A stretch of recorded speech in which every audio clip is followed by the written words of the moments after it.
যে দেখো আল্লাহর পয়গম্বর চমৎকার একটা আকর্ষণ সৃষ্টি করলেন যে খাফিফাতান আলাল লিসান সাকিলাতান ফিল মিজান, মুখে উচ্চারণে সহজ কিন্তু পরিমাপে ভারী।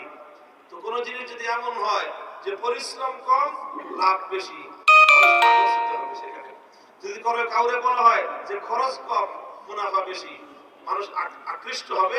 এই জন্য আল্লাহর নবী আকৃষ্ট করার জন্য এই কথাটা এইভাবে বলেছেন। সার কথা হলো, প্রমাণ হলো কোরআনের দ্বারা, নবীর হাদিসের দ্বারা, যে আমার বনি আদম ওয়া কাউলুহুম ইউজানু, যে মানুষের আমল এবং মানুষের কথা পরিমাপ হবে। কথা বলা ঠিক কিনা? শুধু বিশ্বাস নয়, মুসলমানদের বিশ্বাসের কথা বলেন, মুসলমানদের ঈমানের কথা বলেন, মুসলমানদের আকীদার কথা বলেন, মুসলমানদের আমলের কথা বলেন, মুসলমানদের নীতি পলিসির কথা বলেন, মুসলমানদের ব্যবসা বাণিজ্যের কথা বলেন, মুসলমানদের রাষ্ট্র ব্যবস্থার কথা বলেন, রাজনীতির কথা বলেন, আন্তর্জাতিক পলিসির কথা বলেন, দুনিয়া বলেন, আখিরাত বলেন, মুসলমানদের সব কিছু ঠিক হবে যদি মুসলমানরা দুই বুনিয়াদের উপর প্রতিষ্ঠিত থাকে। এক হলো আল্লাহর কিতাব, দুই নম্বর হলো নবীর হাদিস। এই দুই বুনিয়াদের উপর যতদিন মুসলমান টিকে আছে ততদিন মুসলমান অটল এবং অবিচল থাকতে পারবে। আজকে দুনিয়ার মুসলমানদের এই অপমান, এই অপদস্থি, এই লাঞ্ছনা, এই পতন, এর মূল কারণ হলো মুসলমান তার আসল পিলার বাদ দিয়ে, মূল বুনিয়াদ বাদ দিয়ে মুসলমান পরনির্ভর হয়ে গিয়েছে। অন্য জাতির মূলনীতির উপর মুসলমানরা নির্ভর করতে গিয়ে, কাউয়া যখন ময়ূরের নাচ নাচতে যায় তো ময়ূরের নাচও যায়, ওর নিজের হাঁটার স্টাইলও ভুলে যায়, এরপরে খালি মাত্র লাফাইতে থাকে, লাফাইতে থাকে।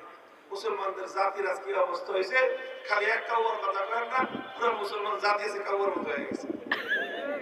এক কাউয়ারের খেতে আমরা খুব খুশি। আর কোন নতুন কাউয়া মুসলমানদের সমাজে দেখতে চাই না। কাউয়া মানে যে নিজের আদর্শ বাদ দিয়ে, নিজের চলার ভঙ্গি বাদ দিয়ে অন্যদের উপর ডিপেন্ড করব, অন্য আরেক দেশ থেকে ধর্মনিরপেক্ষ মতবাদ পাচার করে মুসলমানদের দেশের সংবিধান তৈরি হবে, এটা মুসলমানদের জন্য একটা লজ্জার বিষয় হতে পারে না। এই সব বিজাতীয় মাল যা আছে সব চারটার বাড়িতে পাঠায়, সংবিধান থেকে ধর্মনিরপেক্ষতা পড়লে বাইন্দা দিল্লিতে পাঠায়, সংবিধানে আবার আল্লাহর উপর অবিচল আস্থা বিশ্বাস ফিরিয়ে আনেন।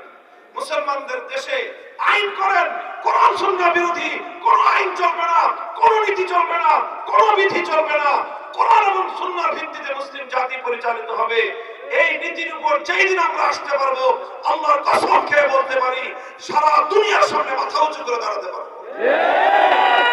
যতদিন সেই নীতির দিকে আমরা না আসবো, যতই আমরা চেষ্টা করি আরেকজনের অনুকরণ করে কোনোদিন তার চেয়ে আগানো যায় না। অনুকরণ প্রিয়তা বাদ দিয়ে কোরআন সুন্নাহর উপর নির্ভরতা বাড়াতে হবে। ইমাম বুখারী এই সবকটাই আমাদেরকে দিয়েছেন যে মুসলমানদের বিশ্বাস, মুসলমানদের সব কিছু নির্ভর করবে দুই বুনিয়াদের উপর। প্রথম বুনিয়াদ আল্লাহর কোরআন, দ্বিতীয় বুনিয়াদ হলো নবীর হাদিস। ইনশাআল্লাহ আমরা আমাদের জীবনের সকল ক্ষেত্রে কোরআন হাদিসের উপর নির্ভরশীল থাকবো তো ইনশাআল্লাহ। যেই দুই কথার তিন গুণ দিয়ে আল্লাহর নবী আমাদেরকে আকৃষ্ট করলেন, সেই দুটি কথা মুখস্থ করে নেই। সকলেরই জানা আছে, আবার মুখস্থ করে নেই। সকলে আমার সাথে পড়েন, সুবহানাল্লাহি ওয়া বিহামদিহি,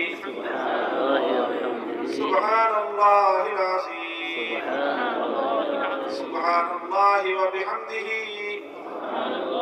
সুবহানাল্লাহিল আযীম, সুবহানাল্লাহি ওয়া বিহামদিহি, সুবহানাল্লাহি